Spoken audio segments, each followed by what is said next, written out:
smoking Indo, sipping on gin and juice. Salute. Frankie Boyle. Good to see you, Frankie. Good to see you, man. Now, interesting couple of weeks for you, I imagine. Yeah, it's been bizarre. You've been in the High Court. You took the Daily Mirror. If you haven't seen this story, I'm sure most of you had. Frankie took the Daily Mirror to court because of they accuse you of being a racist. Yeah, this is a racist comedian. Okay, and you must be used to a fair amount of negative press because of some of the material you do. Obviously, attracts that. Sure. And you're presumably relatively okay about some of the comments that are aimed at you. Oh yeah, I'm great about most stuff. I've got a pretty thick skin. You've got a pretty thick skin, haven't you? I have to have a thick skin, yes, a fairly thick skin. I don't like some. I mean, you know, sometimes people hurt your feelings. If someone said to you that your beard makes you look a wee bit like Alan Sugar's sex face, you wouldn't mind, would you? I'd have to go with that, I think. But you don't mind those kind of comments? I don't mind that kind of thing, but racism's a completely different thing, and I thought it was really serious, and we had to go to court. I mean, the weird thing for me is that I actually have hugely multiracial crowds. Yeah. So particularly when I come to London, like, might be like maybe half the crowd only would be white. Yeah. So it's kind of weird then to suddenly see this in the paper, this thing. And why do you think they said that about you? Because I was wondering whether this might be too simple, because you write a column for The Sun, don't you? Yeah. And they're kind of rival papers. Do you think that had something to do with it? Well, who knows? Because they didn't seem to have a case. They didn't have any witnesses. What was it based on? They said it was material where it was character-based comedy you were doing, or it was... There didn't seem to be anything. So some of the jokes were things that had words in them like, I hate racism, I could never be a racist, I haven't finished hating all the white people yet. You're sort of sitting there going, how does this imply I'm a racist? Yeah. It was really strange. So you think maybe they just reached for a word and thought they'd get away with it? Yeah, literally. And what defence did they offer in court? What did they say? Almost nothing. There was no witnesses. There was just pretty much any joke that mentions race, they just kind of brought up. They trotted that out. And am I right in thinking they played some of your material in court for... It was a jury you had as well, wasn't it? Absolutely nightmarish. If you can imagine, like a joke is something that happens between an audience and the performer at the time, so actually to have it dragged out in court... Because normally, I guess, it's late night, people they've come knowing what they're getting, they've come wanting your material, and they're in a kind of mood for comedy. These guys are sitting, it's middle of the day... It's like looking at a mermaid on a mortuary slab. That's what it's like. It's just nothing seems funny at the point past where it was supposed to be funny. So you're sitting going, well, why did you use Emmanuel Adebayor in that joke? And I'm going, well, because it used to be Kevin Keegan. And, you know, Kevin Keegan got too old. Did it get any laughs in the courtroom?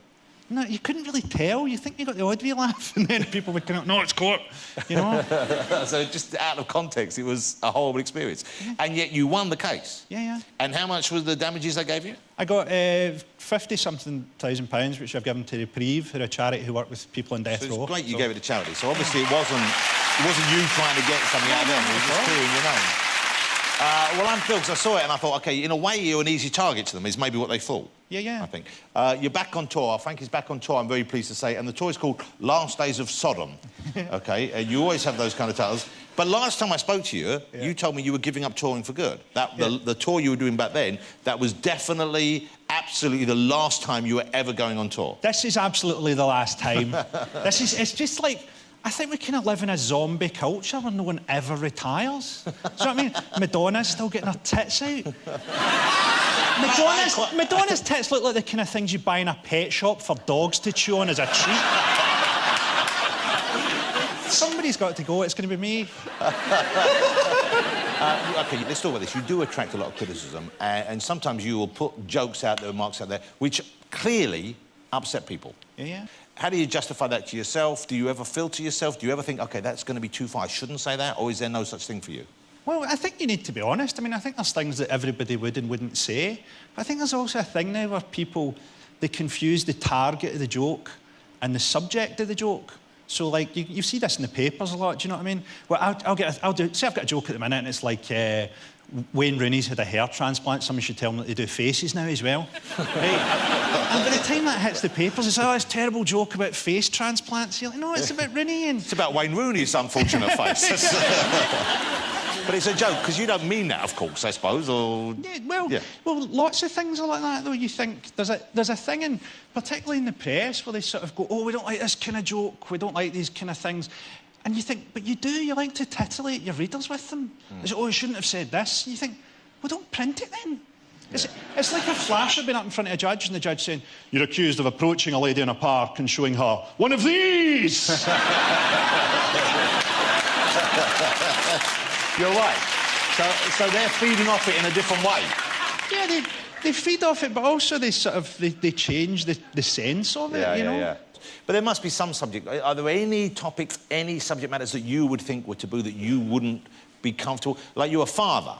Yeah. You got 2 children? Yeah. Okay, do you ever think that jokes, you know, about children or about the relationship with children or, you know, the effect of children, does that bother you? Would you think, okay, or do you not equate the jokes ever with reality? It depends what... Well, the jokes are fictions, but it depends what the joke is. Do you know what I mean? So saying something isn't a fit subject for a joke is a bit like saying it isn't a fit subject for a movie. It depends what the movie's like and what it's about, you know? Do people heckle you ever, or are they scared of you? Because I get the... Because before I met you the first time, I thought, OK, you struck me as being... You might be kind of aggressive. Because on stage you're very confident and you're quite bold with these ideas and quite tough. I thought, he's probably...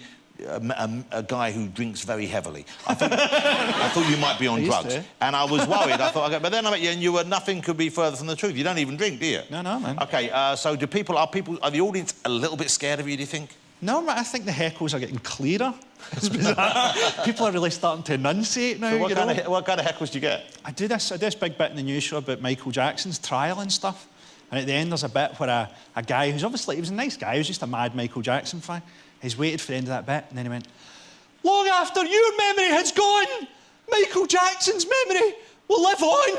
And I said, in the nightmares of his victims. So that's a nice moment you shared, didn't you? There? I was amazed when I found this out because when we said to Frankie, look, do you want to come? When the court case was over, I thought, great, let's get you on and talk about this. But you almost didn't make it down because you were in Belfast. Yep. And you said, I might not be able to make it over in time. And I thought, well, just hop on a plane. But you wouldn't just hop on a plane. No, I'm terrified of flying. Well, actually, to be specific, I'm terrified of dying. You know, if you could crash a plane into a mountain and not die, I would be the first guy on a plane. But planes don't crash much. Not much. Yeah, but hardly at all. Hardly at all. I don't think anyone likes flying. I think people are lying about it. You look in the queue and like, everybody looks terrified, man. You never see a conga going onto a plane going, brilliant, we're about to pay £8 for Pringles. You know?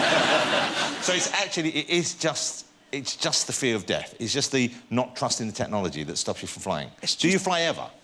I used to, like the last flight I did, I had this quite crazy girlfriend and we went to the Dominican Republic and I used to have to take lots of Valium to do the flights. And the night before, we'd had an argument before the flight, so she threw my Valium away and she told me that we were taking off into a hurricane. So I got this... I went to the doctor at the hotel and I said, oh, what can you do? And he said, oh, I'll give you something really strong. And he gave me this kind of own brand Valium, which I took, and that's like my last memory of the whole thing. But apparently, as the flight was taking off, I was so frightened that I tried to hug a man. I tried to hug the man beside me, and obviously this was like, you know, this is 10, 15 years ago, and like nowadays I'd get shot by an air marshal. No, which would probably be a nice way for you to travel. Probably. So you don't go to America much then, I guess? You can't? Not at all, no. So when you go back to Scotland, yeah, you don't fly back to Scotland? No, I get the train up. OK. I get the train up. And from Belfast, you got the ferry over? We drove down all the way from Belfast. It took 12 hours. We just hallucinated our way to London. But it's irrational, this fear. It's not irrational. You know, the irrational part of it is that probably dying in an air disaster isn't that bad. You know, it's probably, as ways to go, it's probably a great view. Then your head gets pulled off like a champagne cork. You know, it's probably not the worst. We've got a clip of Frankie performing the new DVD. This is the current tour, isn't it? Yep. So you can get this in time for Christmas. The comic laureate of Broken Britain is what the Times call you. Have a look at this. This is Frankie Boyle in action. We're a bit politically disengaged in Scotland at the minute, aren't we? We think that NATO is just a nickname you give to a guy who lost a foot to diabetes. It's good to be hated by morons. It is. It's good to wake up in the morning knowing that there's people out there that would dance in my grave, but if I get buried at sea, they'll all fucking drown.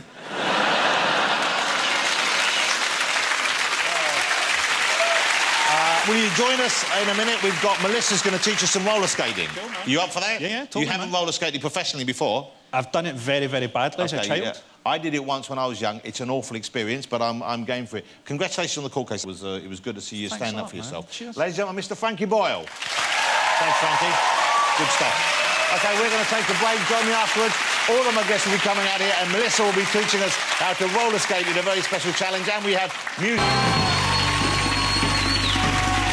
Welcome back. As we found out early on, Melissa you were a kind of an award-winning champion roller skater in your youth. Yes. And you said you could maybe teach us a few moves. So show us something simple or Well, I think first we should just warm up our groin and our legs a little bit. Like, just on the spot. But don't go forward. And first thing we're going to do is hold on to me.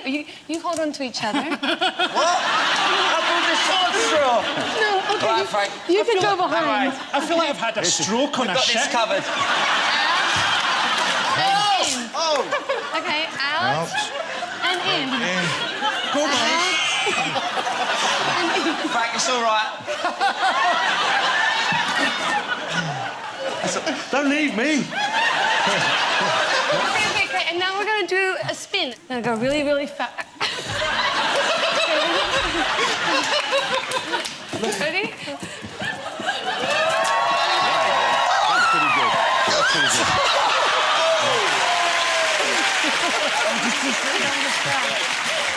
Okay, can I have a ramp, please? I'd like a really big ramp. That's what we need. Yeah. When Oh, your fucking shoot, legs that's really going high. opposite direction. Come on, Melissa.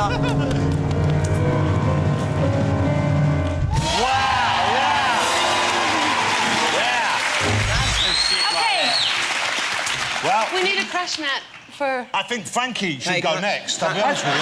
Melissa. To be honest, I think you're going to need to push me really fucking hard. Okay, ready? You will hold your hand and... No, we need a crash pad. We need a crash pad. Jonathan, no. Don't do it.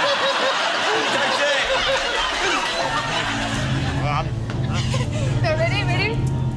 You help me on the other side. Drag him. Come on, Jonathan. Ready? OK, let's do it.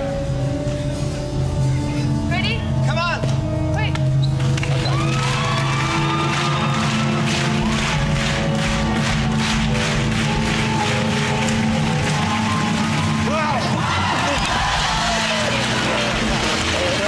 That's right in the middle.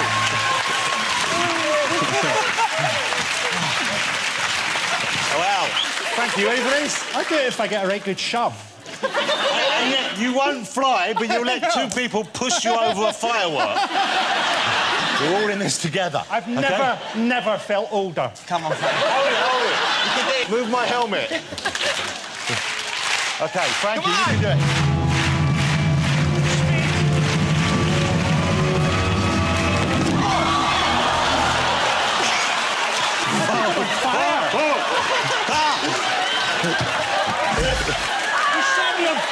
Great rehearsal. Great rehearsal. Good work, boys. Good work. Good work. Let's hear it from Frankie, for Olly, and of course Melissa George, ladies and gentlemen. Come on, let's sit down. Let's sit down so we can enjoy the music.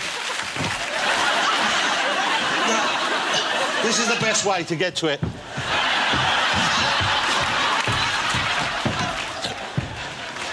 Come on. Come on. No one's noticed. No one's noticed. It's fine. OK, that's it. That was smooth. That was smooth. How are you still burning? I can smell something burning. It's the first time we've actually set fire to someone. Have you been injured at work? Well, it's a long story. All right, OK, well, listen, thanks to all my guests tonight, especially for joining at the end, which was, frankly, both dangerous and unnecessary, it has to be said. So, Melissa George, Frankie Boyle, and, of course, Olly Murs. Thank you to Richard Cheese and Lounge Against the Machine.